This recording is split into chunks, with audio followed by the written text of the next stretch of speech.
Ghost Rider has been going through a lot of stuff recently, from becoming the King of Hell to then being removed from being the King of Hell to battling in the King in Black. But with Marvel's Midnight Suns coming out and Ghost Rider being a prominent character in it, what's going on in current Ghost Rider comic books? Well, it's not Robbie Reyes, it's Johnny Blaze. But if you want Robbie Reyes, make sure you check out today's sponsor. Today's video is sponsored by Marvel's Midnight Suns and 2K Games. Lilith, the mother of demons, has arrived and plans on taking control of everything, and only the Midnight Suns can stop her, with the help of the trusty hunter, you. This tactical strategy RPG boasts a very unique and strategic battle system involving controlling your character's moves and abilities with an in-game card system. Customize your hunter to create a perfect superhero to adventure through this world with, and fight alongside characters like Doctor Strange, Iron Man, Blade, Magic, the Scarlet Witch, Wolverine, and Captain America, to name a few. Utilize your base, the Abbey, to upgrade your gear at the Forge, and plan your attacks at the War Station, chatting with your allies in common rooms or spar and train with them in the yard. Follow your destiny and maximize your abilities and strategies to demolish Lilith and her demons and free our world from her clutches. The Midnight Suns are waiting for you, Hunter. Available now. Today we're going to be covering Ghost Rider by Benjamin Percy, the 2022 edition, issues 1 and 2 that set this world up perfectly. So go check out Midnight Suns and let's get into the comic. Johnny.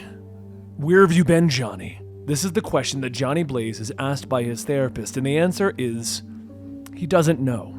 All he's been doing is trying to work things out on his own. Dr. Halligan asks, how has it been going? And Johnny tells her not good, bad, actually. He has this headache that never goes away, ever since he got the scar on the side of his head. It always feels like something is trying to get in or out. He has to drink himself to sleep, and when he does, his brain goes black like a midnight highway. He's nowhere, gone, hurtling through the great big nothing. When he doesn't drink himself to sleep, the nightmares, they find him. He screams himself away, swinging at the shadows. He isn't safe to be around. Every sip empties his mind, and he'll drink until he sees nothing. But that's where he's his happiest. Nowhere. He knows he shouldn't be like this. He's got everything a man needs. His wife, Roxanne, a childhood sweetheart, raising 2 beautiful kids, Craig and Emma. Hayden Falls is a safe town, a good town, and they've got a pretty roof over their heads and enough money in the back to never worry about groceries. That should be enough, right? But there's always something gnawing at his insides, like termites hollowing him out. All of them hollowed out places get filled with anger and sadness and dissatisfaction. As Johnny's session ends, Dr. Halligan says that she would like to hear him say it, and with a big sigh, Johnny says, "My name is Johnny Blaze, and there's no such thing as monsters." This has been Johnny Blaze's life since his accident a few months ago. Fractured his skull, severe concussion, 2 surgeries. Ever since then, he hasn't been right. Memory gaps, anxiety, paranoia, little things annoy him and he lashes out, but he's got a family and a community that cares about him. And he's going to get better. After giving Johnny his prescription, Dr. Halligan asks, how have the hallucinations been? And Johnny pauses for a moment, thinking about what he saw with the neighbor's dog turning into a grotesque monster. But he tells her that no, that part's fine. As the night comes, Johnny grabs himself a drink, walking through town, trying to drown out the noise. Sometimes he hears the roar of an engine on a distant highway, something that makes him tense up. Maybe it's the memory of the accident. His brain might as well be made of rotten cobwebs because he doesn't remember crashing, but his body does. And the feeling, that scared, tense, nerve-shredding feeling that comes with the highway noise, he kind of likes it. It makes him hurt, but the hurt is good. The highway noise, he keeps trying to ignore it, but there's a world out there that won't let Johnny Blaze be at peace. But Johnny's life is about to get a bit more problematic. FBI agent Wilmer of the Paranormal Unit has just been assigned a partner, one that he's already having concerns with. Director Crux tells him that that's why he's paired with her, because he is a by-the-books kind of guy. Well, But at that moment, the director's door slams open as a rather grim-looking woman walks over, stating that she needs $500,000 in equipment and travel funds. Crux tells Agent Talia Warroad that he isn't sure how Fury did things over at S.H.I.E.L.D., but the FBI is a bureaucracy. There are processes that they need to follow. Talia somewhat ignores the statement, stating that over the past few months there has been exponential growth in the supernatural activity area. She needs to set up a mobile unit and hit the road. Just let her do her job. Crux looks at her. I'm curious. How would you describe your job? She tells him, isn't it obvious I hunt monsters? To add to the possible problems that Johnny may face, another one is literally strolling into Hayden's Falls. A man dressed in black walks down the road past a baseball field where the kids are playing. The batter sends out a foul ball over the fence and the pitcher yells that that's strike 3. You're out, loser! The batter shouts back that he did hit it. And the man in black picks up the ball, handing it to the batter, stating that the pitcher is lying. And liars need to be punished. Why not show me how well you can hit it? The batter then turns, charging at the pitcher, beginning to beat his head with a bat. And the man smiles. Sure does seem like a nice town. But somebody's screwing something that they shouldn't. Someone's stealing money from the register. Somebody's got a body buried beneath their rose garden. So the next day, Johnny goes to therapy and Dr. Halligan asks how are things at home? How's Roxanne? Johnny says that Roxanne tries. She's worried about him. She does what she can to make him happy. Dr. Halligan says, and? How often do you make love? What positions do you prefer? Johnny looks up at the painting of an animal's body, and every time that he blinks, he sees a wolf getting closer and closer until it begins to eat it. He says that there's something wrong with, but Dr. Halligan herself begins to turn into a monster and tells him that there is nothing off topic here. Tell her everything. Do you agree that pain is its own kind of pleasure? Johnny jumps up shouting that he'll kill her, but then he blinks again and everything is normal, and Dr. Halligan begs him not to hurt her. He stops himself, telling her that he's sorry and he doesn't know what's wrong with him. He's gonna go. But later, as he opens the door to his home, he sees his wife and children changing into monsters and immediately runs to throw up. After vomiting, he grabs a bottle and begins to drink, and Roxanne asks what's wrong. He's scaring the children.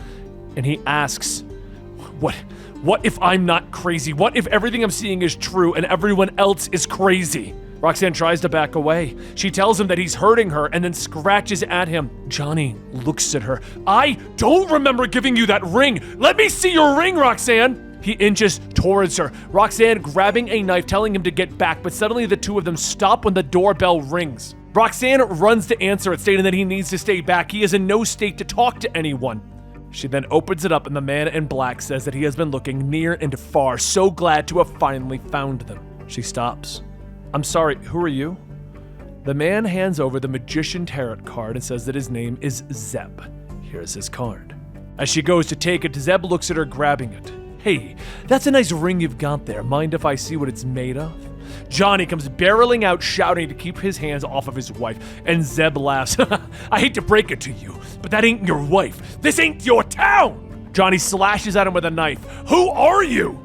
Just a scout, sent by a group of night magicians to find you. We aren't sure who put the chains on you, but it's time you shrugged them off But before Zeb could finish, he is hit by a police car and slammed into a tree. The officer steps out, telling everyone that it's okay now, that they can go back to their homes. Zeb holds out his hand, telling Johnny that since he went dark, the world went to hell. Let me show you the innocents who have suffered while you were away. Johnny's mind is suddenly flooded with all of the sick and twisted things that have been going on in the world. And Zeb tells him, we need you, or rather, we need what's inside of you. We need the spirit of vengeance. As the flames of the car grow, Zeb turns into a crow and says to come back to them if the spirit moves him. Roxanne then walks up, stating that they need him to come back. Johnny, we love you, please. She holds out her hand and Johnny swipes at it, cutting off her fingers. And she transforms, beginning to hiss. Johnny picks up the ring and tells everyone to not do it again. He thinks things were better before, but they weren't. It's not a gift, it's a curse! He takes the ring, tossing it into the fire, screaming as the fiery skull is set free. The skull turns back, swallowing Johnny whole, and then the Ghost Rider takes over. He stands up. Who did this? Who caged me? Roxanne begs Johnny not to leave them, but the Rider tells her that Johnny is gone. There is only the Ghost Rider, and he burns her with hellfire. Another monster jumps in. Whatever you do to us, it won't be as bad as he'll do to us. The Ghost Rider begins to lay waste to all the monsters and creatures, and through the flame and the embers, he picks up Zeb's card. Once nothing is left moving, the Ghost Rider wraps his chain back around his chest and he begins to transform his broken bike in the garage into the Hell Bike. And he rides off. Through all of this, the Ghost Rider knows that there is one thing for certain. There are such things as monsters, and he's the worst one of them all. As the morning comes, Johnny finds himself in the middle of the woods with a path of burning wreckage left behind. Was he out for hours, days? There's no telling. It's hard to keep track of when, let alone where. Once Johnny gets back to the highway, he pushes his bike down the road and he spots a truck with a license plate that seems to indicate that he's in Idaho. He needs to find a place to heal, to think. He needs to remember what it means to be Johnny Blaze. Meanwhile, over in Utah, Agents Wilmer and Talia drive through in a hearse with flames painted on it, and Wilmer says that this is absolutely not a government-issued vehicle. Talia asks why would he want something that is the same as the rest of the bureaucratic ants, and Wilmer says because rules keep society functional. Talia laughs, telling him that she bets that he's the type of person who doesn't like to mix his foods, owns those segmented plates so that everything is nice and neat. Probably even color code his sock drawer and keep his magazines alphabetized and keeps a ledger full of weird lists like states that he's been to or sci-fi movies that he's seen. Wilmer pauses. How did you know? Are you a seer? She starts to climb into the back. Oh, I've got a lot of spooky stuff going on in my head, but I also broke into your house and looked through your things. She opens up the coffin and crawls inside, telling him to let her know when they cross the border into Colorado. Wilmer asks what is she doing, and she sets herself in before closing the lid, telling him that she just needs some time to think. Over at a rundown motel, Johnny Blaze sits watching the news, seeing a report of people who have recently disappeared on a long stretch of highway. Was it him? Did he cause that? His brain can't be trusted to keep track of reality right now. In Hayden Falls, he believed the injury had come when he crashed his bike and cracked his skull.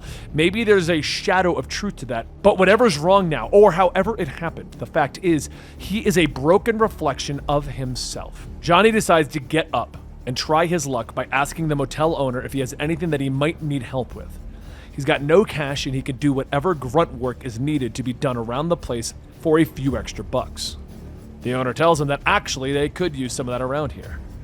So, Johnny begins to work and clean out some of the rooms, but begins to find some weird things like a tooth or a clump of hair mixed with worms. What really shook him was the burned outlines of humans on one of the beds.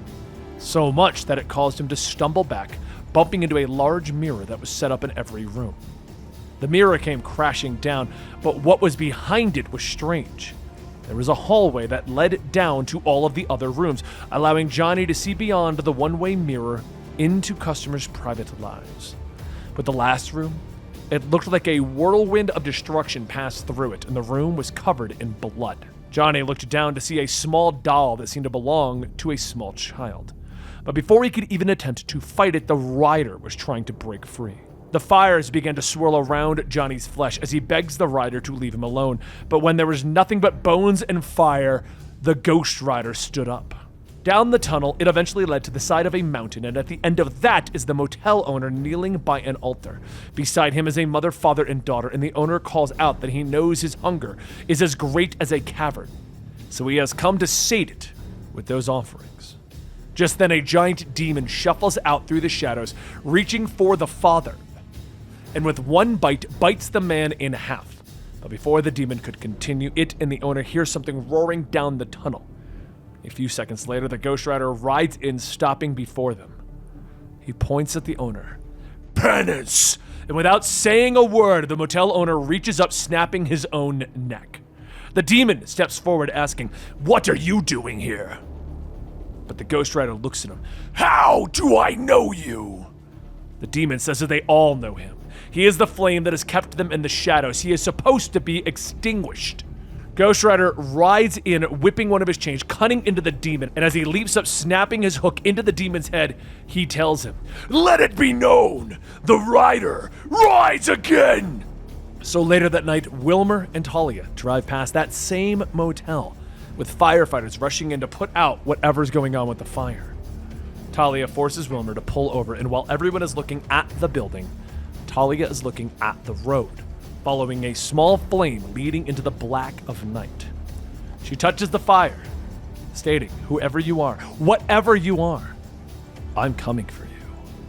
And there you have it. I know I only did a couple of the Ghost Rider ones, but that's honestly because I want to cover this, but it's kind of hit or miss on the channel. If you guys want the rest of this Ghost Rider run, you literally just have to say, "Benny, we want the rest of this. Give this a like, share with your friends, subscribe to the channel." You know, get it out there so that we have a chance at it actually hitting the stratosphere and people wanting to watch Ghost Rider. Because come on, I want any excuse to cover the Flaming Skull. Anyway, I hope you guys did enjoy regardless, and let me know in the comments down below what you think. And I'll see you guys next time, right here.